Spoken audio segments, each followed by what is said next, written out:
प्रज्ञास kitchen and cook चॅनलमध्ये आज आपण अळूच्या पानाची वडी बनवणार आहोत. अळूच्या पानाची वडी बनवण्यासाठी स्वच्छ पाण्यात धुवून घेतले आहेत. मसाला बनवण्यासाठी 4-5 लसणाच्या पाकळ्या, एक छोटा आल्याचा तुकडा, कोथिंबीर, एक हिरवी मिरची, धणे घेणार आहोत. याचमध्ये आपण जिरे आणि ओवा बारीक करून घ्यायचा आहे. मसाला व्यवस्थित वाटला जाऊन त्यामध्ये थोडंसं मीठ घालायचं आहे.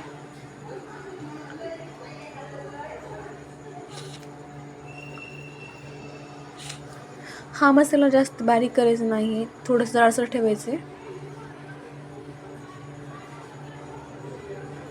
मसाला आपला वाटून तयार झालेला आहे. आपण 1 कप वाटी आपण बेसन घ्यायचे. 1 कप वाटी तांदळाचं पीठ घेणार आहोत.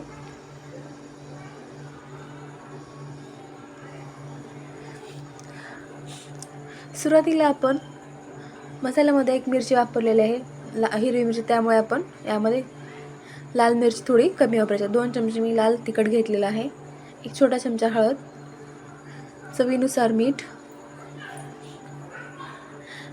बारीक करून घेतलेला आपण मसाला यामध्ये घालणार आहोत. 1 वाटी बेसन पीठ घ्यायचं आहे.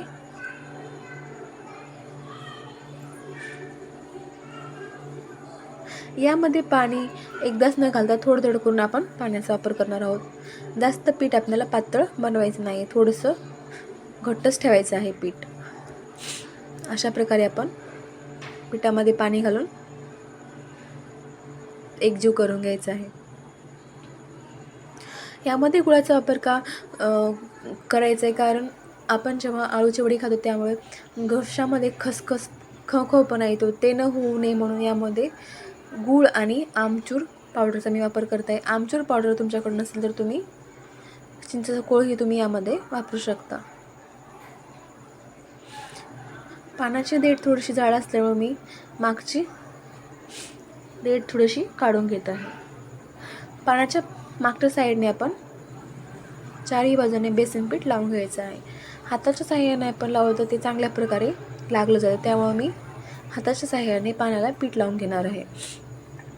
अशा प्रकारे आपण चारही बाजूने पीठ लावून कव्हर करून घ्यायचं आहे पानाला. अशा प्रकारे तुम्ही चारही बाजूने लावू शकता. त्यावर परत आणि 1 पान टाकून तीच प्रोसेस आपण रिपीट करणार आहोत. समजा जी कवळसर देठ असेल, कवळी देठ असलं तुम्ही याची कवळी देठ न काढलं तरी चालेल. थोडीशी निबर असल्यामुळे मी याची वरची देठ काढलेली आहे. अशा प्रकारे आपण परत दुसऱ्या पानाला पीठ लावून त्याला कोटिंग करून घेत आहोत.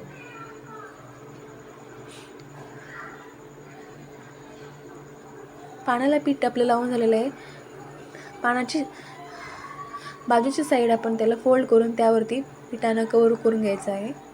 यामुळे काय होतं, वड्याला खूप छान शेप येतो आणि आपलं पीठ हे पानाच्या बाहेर उकडते वेळा जात नाही. त्यामुळे अशा प्रकारे आपण याचा रोल बनवून घ्यायचा आहे. आपलं पानाला पीठ लावून तयार झालेलं आहे. यावरती आपण पीठ थोडंसं लावून घेणार आहोत.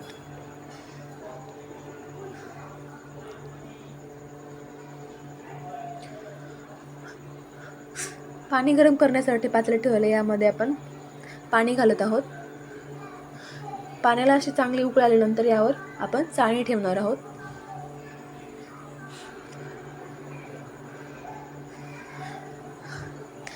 पीठ चाळणीला चिटकू नये म्हणून त्यावरती आपण थोडंसं तेल लावून घ्यायचं आहे. तेल लावल्यामुळं काय होतं, पीठ खाली चिटकत नाही, पाणीही खाली चिटकत नाही, त्यामुळे थोडंसं तेल लावून घ्यायचं आहे. अशा प्रकारे आपण थोडं तेल लावून घेतलेलं आहे.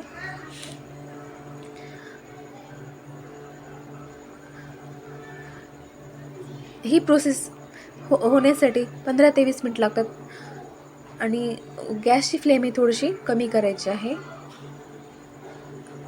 कमी फ्लेमवरती पूर्ण आतमध्ये चांगल्या प्रकारे उकडलं जातं, त्यामुळे फ्लेम ही थोडीशी कमी ठेवायची आहे. अळूची वडी खाण्याला खूप छान आणि खूप स्वादिष्ट लागतात. ते तितकेच ही हेल्दी आहे. तुम्ही नक्की ट्राय करून बघा, घरी खूप छान लागतात. अशा प्रकारे मी ही स्लायसेस करून घेतलेले आहेत.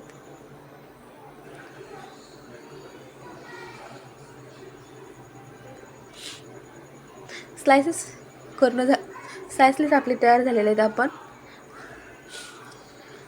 कढई गरम करण्यासाठी ठेवायचं आहे आपल्याला.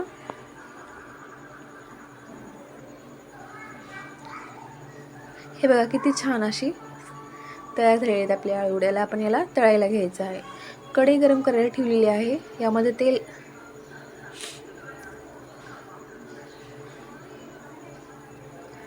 तेल चांगल्या प्रकारे गरम झालेलं आहे. त्यामध्ये मी वडे तळण्यासाठी घेतलेले आहेत.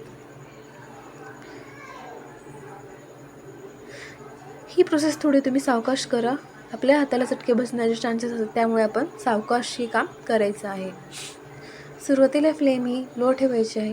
नंतर मग मीडियम फ्लेमवरती आपण याला चांगल्या प्रकारे असे खरपूस कलर येईपर्यंत याला आपण भाजून घ्यायचं आहे, परतून घ्यायचं आहे.